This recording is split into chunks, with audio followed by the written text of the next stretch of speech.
کریم سید عالم صلی اللہ علیہ وسلم نے فرمایا، اللہ کریم نے بندے کو، مخلوق کو پیدا کرنے سے پہلے جو تحریر سب سے پہلے لکھی تھی نا، اللہ نے اپنے پاس جو جملے سب سے پہلے لکھے تھے بندے بنانے سے بھی پہلے، وہ فکرے یہ تھے کہ ان رحمتی سبقت اعلی غضبی، رب کریم نے لکھا تھا بے شک میری رحمت زیادہ ہے، میرا غضب زیادہ نہیں ہے۔ اس نے لکھا تھا کہ میری رحمت ہمیشہ میرے غضب پر غالب رہے گی، غلبہ رحمت کا ہے۔ سنیں بڑی پیاری حدیث، بڑی خوبصورت حدیث، کنز المال میں دیگر کتب احادیث میں ہے۔ حضرت ابو ہریرہ رضی اللہ تعالیٰ عنہ فرماتے ایک بابا جی نبی پاک کی بارگاہ میں آئے، اور جب وہ واپس جانے لگے تو میں نے عمر پوچھی تو عمر تھی 96 سال۔ کہتے ہیں بزرگ جب آئے نا تو یہ بھویں جو ہے نا ان کی سفید ہو کے تو یوں آنکھوں پہ آ گئی، بڑی چھڑی بابا جی نے پکڑی ہوئی اور دونوں ہاتھ پکڑ کے نا چھڑی کے اوپر جھکے ہوئے ہیں ایک جانب، قربان جاؤں۔ کہتے ہیں جب وہ بزرگ مسجد میں داخل ہوئے تو میرے رسول نے کھڑے ہو کے استقبال فرمایا، کھڑے ہو، اور نبی کریم صلی اللہ علیہ وسلم نے آگے بڑھ کے بابا جی کو بازو سے پکڑا اور بٹھایا، حضور بیٹھ گئے۔ کہا بزرگوں کیسے آئے ہو؟ تو کہتے ہیں وہ بابا جی بات کرتے تو آنکھ کھول کے پہلے حضور کا چہرہ دیکھتے، پھر وہ بات کرتے تو ان کے لب و لہجے کے اندر بڑی پریشانی، بڑی تکلیف، بڑی مایوسی۔ عرض کرنے لگے یا رسول اللہ، حضور زندگی ساری گناہوں میں بیت گئی ہے، حضور غلطیاں ہی غلطیاں، یاد ماضی عذاب ہے، یا رب چھین لے مجھ سے حافظہ میرا۔ اے اللہ کے رسول بڑی لمبی فہرست ہے، پاپ ہی پاپ ہے، کالے سیاہ دفتر ہے۔ یا رسول اللہ صلی اللہ علیہ وسلم جب پلٹ کے دیکھتا ہوں حضور مجھے نیکی دکھائی نہیں دیتی۔ حضور اس عمر میں آپ کا ایک صحابی ملا ہے، اس نے بات سمجھائی ہے تو تھوڑا خیال آیا ہے، لیکن یا رسول اللہ صلی اللہ علیہ وسلم اب میرا وجود بیکار ہو گیا ہے، حضور بوڑھا ہو گیا ہوں۔ 3 باتیں کہیں بزرگوں نے اور نرالی کہیں، کہنے لگے یا رسول اللہ صلی اللہ علیہ وسلم، حضور اب تو میری کمر بھی سیدھی نہیں ہوتی کہ میں نماز ہی صحیح ادا کر سکوں، بوڑھا ہو گیا ہوں۔ یا رسول اللہ صلی اللہ علیہ وسلم اب میرے اندر طاقت نہیں کہ میں محنت مزدوری کر کے صدقے اور خیرات دے سکوں۔ یا رسول اللہ صلی اللہ علیہ وسلم اب میں تلوار لے کے جہاد بھی نہیں کر سکتا، حضور نہ میں لمبی نمازیں پڑھ سکتا ہوں، آقا نہ میں صدقات و خیرات دے سکتا ہوں، محبوبہ نہ میں دین کے لیے کوئی جہاد کر سکتا ہوں، بیکار وجود ہے، بیکار وجود کو تو گھر والے برداشت نہیں کرتے، بچے دعا کرتے ہیں یا اللہ ابا جی کو پردہ دے دے، اماں کو پردہ دے دے، بیکار ہو گیا ہوں، اور آج آیا ہوں تو مجھ بیکار کو میرا رب قبول کر لے گا؟ آج کلمہ پڑھوں تو بیکار ہوں، کسی کام کا نہیں، نہ نماز نہ صدقات نہ جہاد، قبول کر لے گا؟ حضرت ابو ہریرہ فرماتے ہیں جیسے برسات میں بارش کی جھڑی لگتی ہے، یوں مصطفیٰ کی آنکھوں سے جھڑی لگ گئی، حضور کھل کے روئے، کھل کے۔ اور میرے حبیب پاک نے فرمایا بزرگوں بڑے مجاہد ہیں، دین کے لیے جہاد کرنے والے بڑے ہیں، رب کریم کو آپ کی تلوار کی اتنی حاجت نہیں، اور فرمایا اس کے خزانے کوئی خالی تو نہیں کہ آپ ہی گویا صدقہ دیں گے تو بھرے جائیں گے، اور فرمایا پھر رب کریم کی شان میں اضافہ نہیں کرتی عبادتیں، وہ تو بندے کو نفع دیتی ہیں۔ میں بزرگوں نہ آپ جہاد کریں، نہ آپ صدقات دیں، لا نبی نمازیں پڑھیں، آپ صدق دل سے آ جائیں، اللہ کے رسول کا وعدہ ہے رب آپ کو بغیر حساب کتاب جنت عطا فرما دے گا۔ آنا تو شرط ہے کہ نہیں؟ آئیں تو صحیح، نہ پہنچے تو صحیح، آ جائیں، اس کو نہیں عادت صدقات و خیرات کی، جہاد کی، تبلیغ، آئے تو صحیح نا۔ ان العبد اذا اعترف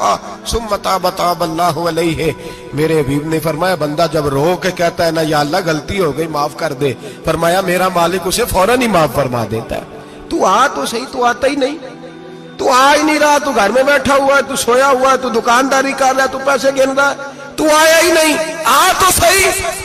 بلکہ میرے نبی پاک فرماتے ہیں جب اللہ پاک کا بھاگا ہوا غلام آتا ہے پھر تو اللہ زیادہ راضی ہوتا ہے، پھر تو اللہ زیادہ راضی ہوتا ہے، زیادہ راضی ہوتا ہے، تو آ تو صحیح، پہنچ تو صحیح۔ بلکہ صوفیاء تو اور بات کرتے ہیں، وہ کہتے ہیں تو کبھی بھول کے بھی رب رب کرے تو اللہ تو اسے بھی قبول کر لیتا ہے، بھول کے۔ ملا رومی کہتے ہیں بنی اسرائیل کا بندہ ہے،